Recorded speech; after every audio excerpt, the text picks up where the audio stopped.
Hello friends, तो आज का वीडियो में हम देखेंगे committees of the constituent assembly. पिछले वीडियो तक हम लोगों ने देखा था अदर फंक्शंस परफॉर्म्ड। इसमें था कि टोटल कॉन्स्टिट्यूशन बनने में कितना दिन लगा, कितना खर्चा हुआ और जो भी था जैसे working of the constitution assembly, objective resolution और जो इंडिपेंडेंस एक्ट में हमारे चेंजेस हुए थे, ये सारा हम लोगों ने देखा था। आज के वीडियो में देखेंगे committees of the constituent assembly. ये कॉन्स्टिट्यूएंट असेंबली में कमिटीज बनाई गई to perform different task of constitution making. Constitution बनाने में बहुत सारे टास्क थे, तो हर डिपार्टमेंट मतलब हर टास्क को अलग अलग करने के लिए कमेटी बनाया गया। इसमें से 4 मेजर कमिटीज़ हैं। ये यूनियन पावर कमेटी के जो हेड थे वो जवाहरलाल नेहरू जी थे। यूनियन कॉन्स्टिट्यूशन कमेटी के जो थे वो भी जवाहरलाल नेहरू ही थे। और प्रोविंशियल कॉन्स्टिट्यूशन कमेटी के थे वो सरदार पटेल और ड्राफ्टिंग कमेटी के BR अम्बेडकर। और ये माइनर कमिटीज़ हैं। अब आता है ड्राफ्टिंग कमेटी। ड्राफ्टिंग कमेटी क्या है? ड्राफ्टिंग कमेटी है एक कमेटी बैठाया गया था जो बहुत ही इंपॉर्टेंट कमेटी था ड्राफ्ट की। ये इंडियन को नया ड्राफ्ट देगा, मतलब नया मोड़ देगा। इसमें 7 लोग थे। BR अम्बेडकर जी जो कि चेयरमैन थे हमारे, N Gopal Swami, Alladi Krishnaswami, doctor KM Munshi, Saiyid Mohammad, N Madhava Rao और TT कृष्णमाचारी। ये जो कमेटी बैठा था ये 29 अगस्त 1947 में इस्टेब्लिश हुआ था, मतलब सेटअप हुआ था। इसका जो फर्स्ट ड्राफ्ट आया, मतलब कंसिडरेशन के बाद सारा 29 अगस्त के बाद जो फर्स्ट ड्राफ्ट आया वो आया फेब 1948 में। और फेब 1948 के बाद इन्होंने 8 महीने का एक डिस्कशन ड्राफ्ट रखा। मतलब ये जो ड्राफ्ट बना था ये इंडिया के लोगों को दिखाया गया कि इसमें कुछ चेंजेस किया जाए कि नहीं। तो इस गैप के लिए 8 महीने का समय दिया गया और फिर वो सारे सही करके सेकेंड ड्राफ्ट जो हुआ वो अक्टूबर 1948 में लॉन्च हुआ। मतलब जो फाइनल ड्राफ्ट था वो अक्टूबर 1948 में आया। ये टोटल जो काम करने में लगा 141 डेज, टोटल 6 मंथ 141 डेज लगा। 48 अक्टूबर में पब्लिश हुआ।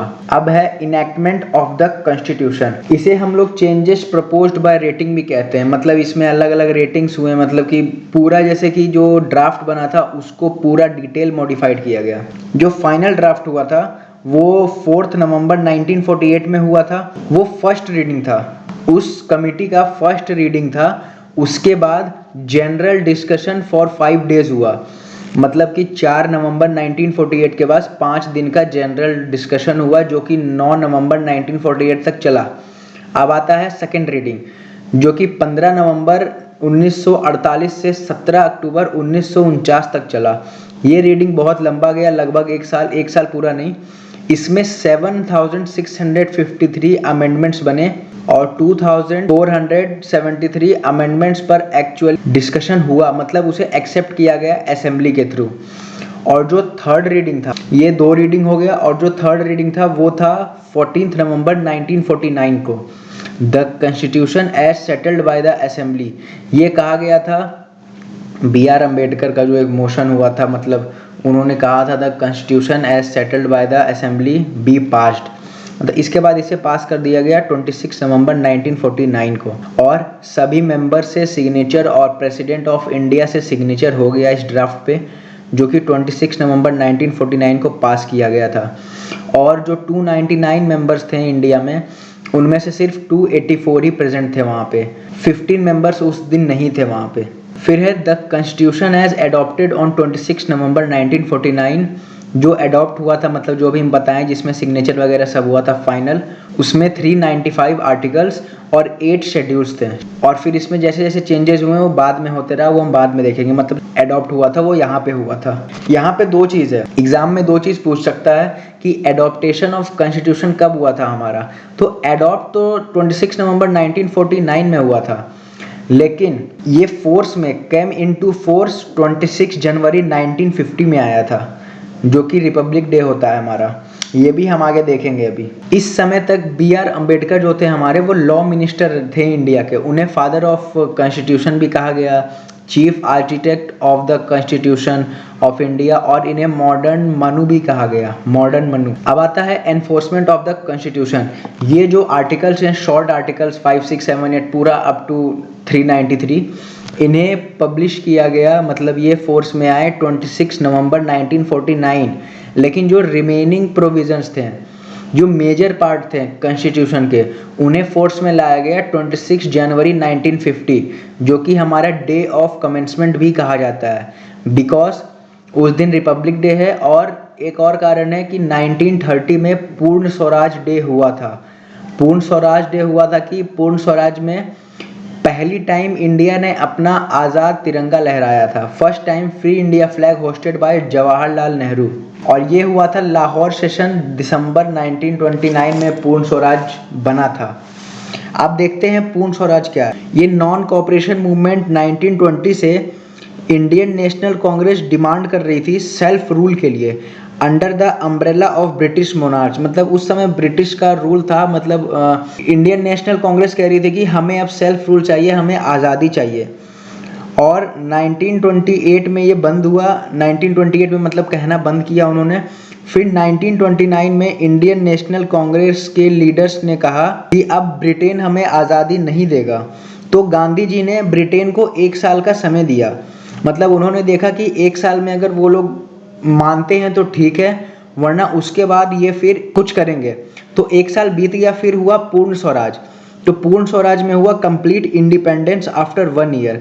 वो 1 साल के बाद कंप्लीट इंडिपेंडेंस हुआ। लाहौर सेशन उस साइन हुआ था उस समय। 1930 में 26 जनवरी को पूर्ण स्वराज डिक्लेयर किया गया। First time free Indian flag was hosted by Jawaharlal Nehru. इसी 26 जनवरी को हम रिपब्लिक डे भी मनाते हैं। और इसमें क्या हुआ था, with the commencement of the constitution, the Indian Independence Act of 1947 and the Government of India Act 1935, with all enactments amending or supplementing the latter act were repealed. The abolition of Privy Council Jurisdiction Act 1949 was however continued. इसमें था कि अगर Indian independence act 1947 और government of India act 1935, इन दोनों का provision constitution of India से clash होगा। मतलब दोनों का लड़ेगा। जैसे इसमें कुछ और लिखा है, उसमें कुछ और लिखा है, सेम चीज़ के लिए इन्हें माना नहीं जाएगा। और अगर क्लैश नहीं हुआ तो ये अपनी जगह चलेगा, ये अपनी जगह, कॉन्स्टिट्यूशन ऑफ इंडिया अपनी जगह चलेगा और ये दोनों एक्ट अपनी जगह चलेंगे। लेकिन अगर क्लैश हुआ तो इन्हें मान नहीं दिया जाएगा। और the abolition of privy council है, इसका मतलब ये है कि हमारे देश का कोर्ट जो भी अपील करेगा वो प्राइवी काउंसिल जो लंदन में बैठा है वहाँ नहीं जाएगा। इसका मतलब ये है, उसे एबॉलिश कर दिया गया। अब आता है expert committees of the Congress. Indian National Congress हमारे इंडिपेंडेंस से पहले का ही है, तो इसमें बहुत सारे मेंबर्स थे जो कि इंपॉर्टेंट थे हमारे लिए। Congress party Indian National Congress appointed as expert committees. इन्हें एक्सपर्ट कमिटीज़ कहा गया for the purpose of preparing material for the constituent assembly. उनमें बहुत सारे इनके मेंबर्स थे। इनके मेंबर्स हैं जवाहरलाल नेहरू जो कि चेयरमैन थे, mister Asaf Ali, KM Munshi, N Gopala Swami, KT Shah, doctor Gadgil, Humayun Kabir, K Santhana. अब ये एक्सपर्ट कमेटी क्या थी, इसमें इलेक्शंस हुए थे जुलाई अगस्त में 1946 में। 8 जुलाई 1946 को expert committee of Congress appoint किया गया था। ये डेट याद रखिएगा, 8 जुलाई 1940। इनका काम क्या था, to structure the working of the constituent assembly after winning of election. मतलब जो इलेक्शंस हुए थे वो विन करने के बाद कॉन्स्टिट्यूएंट असेंबली कैसे काम कर रही है उसका स्ट्रक्चर देखना था। तो मेंबर्स हम बता दिए आपको, 8 मेंबर्स थे। This committee has 2 meetings. इसने 2 मीटिंग किए हैं, दिल्ली में 20 और 22 जुलाई तक 1946 और मुंबई में 15 से 17 अगस्त 1946। ये दोनों मीटिंग इलेक्शन के दौरान ही किए गए थे। As they discuss that how many committee are to be made after winning election. मतलब कि ये मीटिंग हुए थे कि कितने कमिटी बनाए जाएं इलेक्शंस के बाद। जैसे यहाँ लिखा है ना, द कमिटीज एट 2 सिटिंग्स 2 हुए थे जो कि हम बता दिए अभी। Example drafting committee, major and minor committees बहुत सारे बनाए गए हैं, लेकिन ये 2 सिटिंग्स बैठे थे उस समय कि कौन सा कमेटी बनाया जाए, कौन सा कमेटी क्या काम करेगी।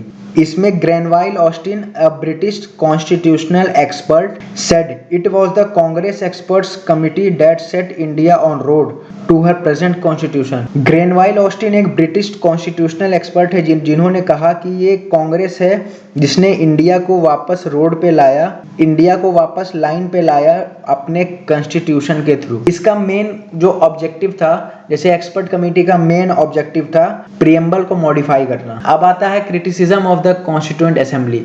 कॉन्स्टिट्यूशन को भी बहुत लोगों ने क्रिटिसाइज किया कि इसमें ये गलत है, इसमें ये गलत है।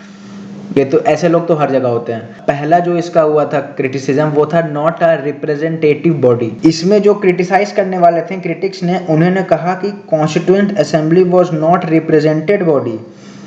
मतलब ये एडल्ट फ्रेंचाइजी के थ्रू अडॉप्ट नहीं किया गया है, प्रॉपर वोटिंग के थ्रू। एडल्ट फ्रेंचाइजी हम पहले भी बताए थे, इसका मतलब है एक एज के बाद सभी लोग लीगल हो जाते हैं वोट देने के लिए, भले वो गरीब हो, अमीर हो, कुछ भी हो। मतलब इसके मेंबर्स डायरेक्टली इलेक्ट नहीं किए गए थे।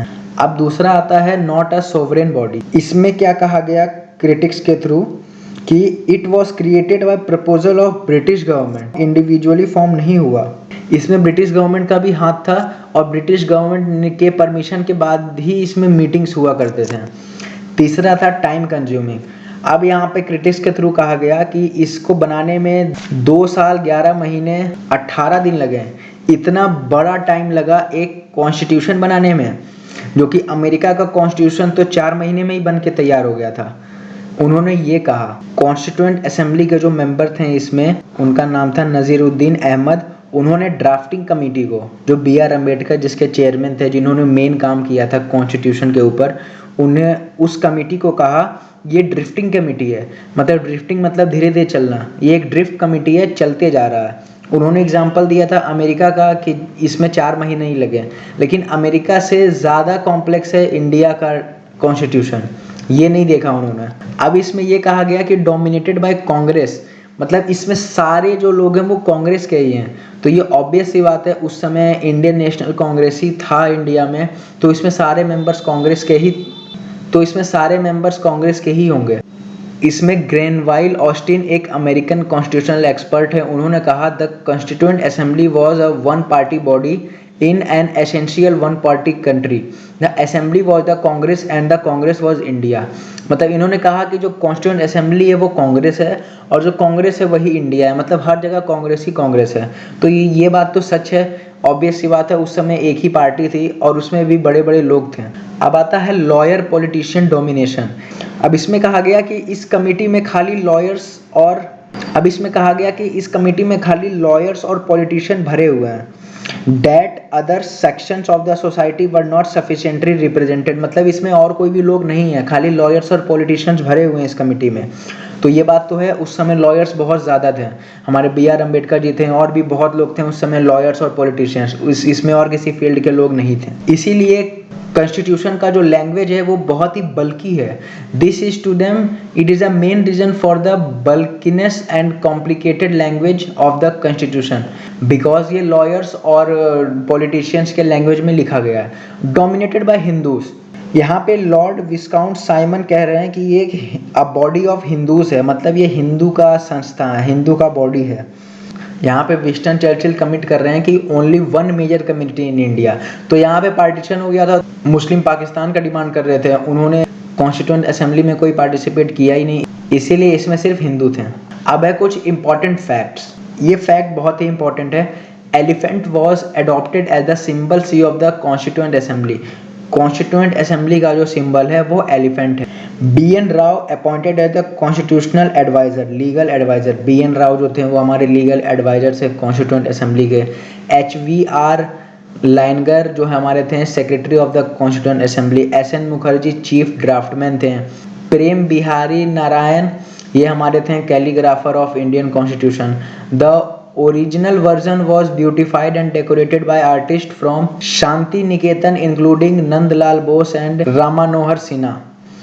मतलब जो constitution of India final book लिखी गई थी उसका डेकोरेशन और ये सब इन्होंने ही किया था। Beohar Rammanohar Sinha illuminated beautified and original preamble calligrapher by Prem Behari. मतलब इन दोनों ने ही किया था। अब यहाँ पर आता है जो कैलीग्राफी हुआ हमारा कॉन्स्टिट्यूशन ऑफ इंडिया का, मतलब जो इसका हिंदी वर्जन था वो लिखे हैं Krishna Vaidya and elegantly decorated and illuminated by Nandalal Bose. मतलब जो डेकोरेशन हुआ उस हिंदी वर्जन का वो किया नंदलाल बोस जी ने, और जो हिंदी वर्जन लिखा उन्होंने लिखा वसंत कृष्ण वैद्या ने। अब आता है Hindi text of the constitution, मतलब कॉन्स्टिट्यूशन को हिंदी में लिखने का आइडिया कैसे आया, मतलब कैसे हुआ।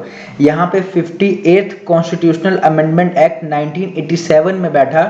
ये 1987 में हुआ कि इस एक्ट से पहले 56th constitutional amendment bill pass हुआ था। उसके बाद 58 कॉन्स्टिट्यूशनल अमेंडमेंट एक्ट 1987 आया। इसके थ्रू हुआ a new article was added. इसके बाद एक नया आर्टिकल ऐड हुआ जो कि था 394A in part 22। 394A in part 22।